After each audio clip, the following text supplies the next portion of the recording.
And I want to ask you as members of parliament to work with us to reform the Africa Union, to give it voice, to give it structure that is going to make sure that Africa speaks in the language that is understood, with clarity on our issues, so that we can drive our agenda, grow our trade, and make sure Africa moves forward.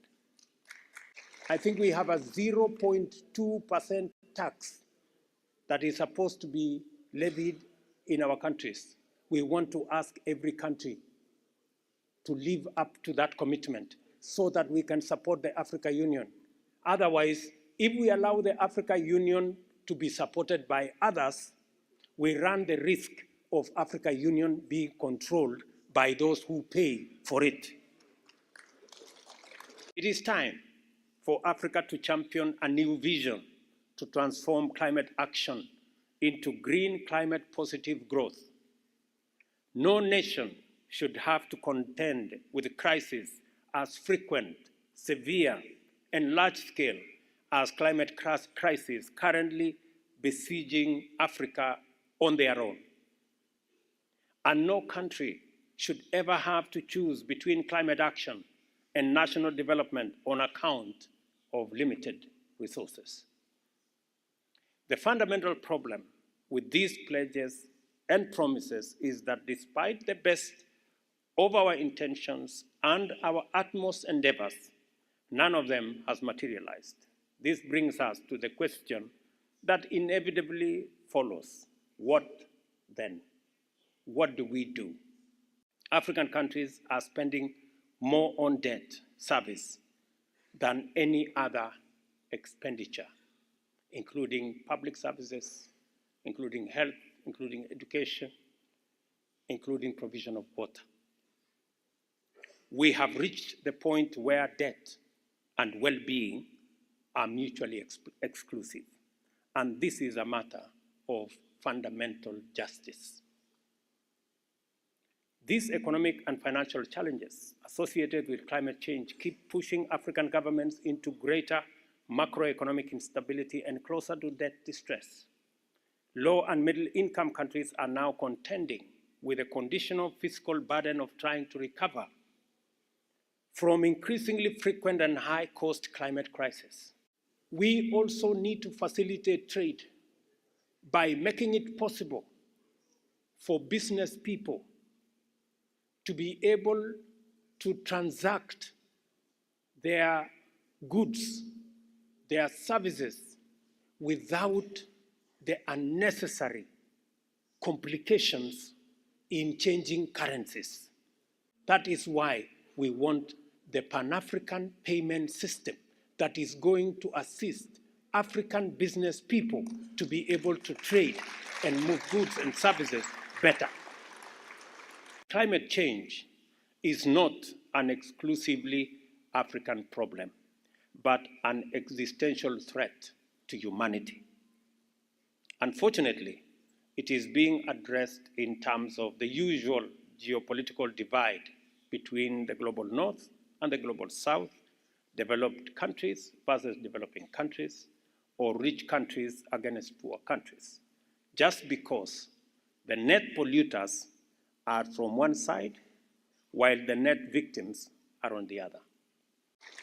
We have already made the decision as the government of Kenya that for you people from Congo, Brazzaville, from tomorrow, you will not need any visa to come to Kenya. It is part of the reason that will begin to increase trade between our countries. When people move, ideas move. Relationships are built. Business is built. Enterprise is built. Trade is built. And that is what we must do.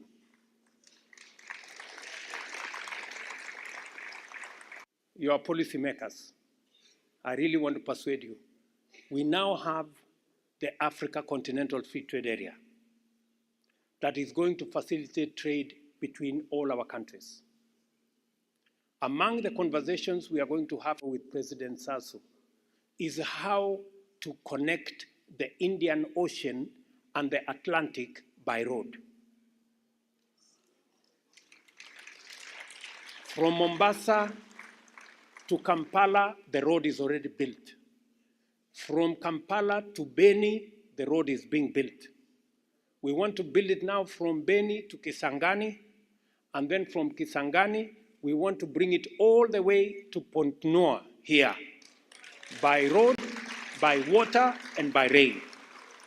We are not a continent without resources. The narrative has always been built that we are the poorest continent. We are not. We have assets. I haven't listed our assets. We have huge, tremendous renewable energy resources. We have mineral resources. We have huge resources in smart agriculture. We have the youngest population. We are the continent of the future. All we want is that we want a new discussion where we are part of the discussion. And we are saying, and let me tell you leaders, because I'm speaking to policymakers here, we are saying we do not want anymore to be the continent that we are asking for help, we are asking for aid. We want to have a different conversation. We want to have a conversation of equals. We want to bring our assets. We have assets as a continent, and we want these assets to count for something. Our multilateral institution system struggled to take into account African sovereignty and is structurally unable to attend to African aspirations. The mirrors do not reflect African faces because the architecture is defective and is un-African. I am not making the argument that Africa should despair and abandon all engagement in international affairs. I am not advocating that as regards global solidarity and collective action, Africa has the option to give up. No. On the contrary, I am arguing that as a continent, we have a historic opportunity to define a clear position, project a strong voice, and deliver a bold new message to the world. We are making an offer to the world that we do not want anymore to be in the victim corner. We want to be in the table of discussion on arriving at a solution to the challenge that we face collectively. Africa's position and offer is that we are able and we are willing to do our part in full and to commit our assets, including mineral resources, energy resources, agricultural capacity, and natural capital to promote the global decarbonization agenda. Africa is the young, clean, green continent of the future.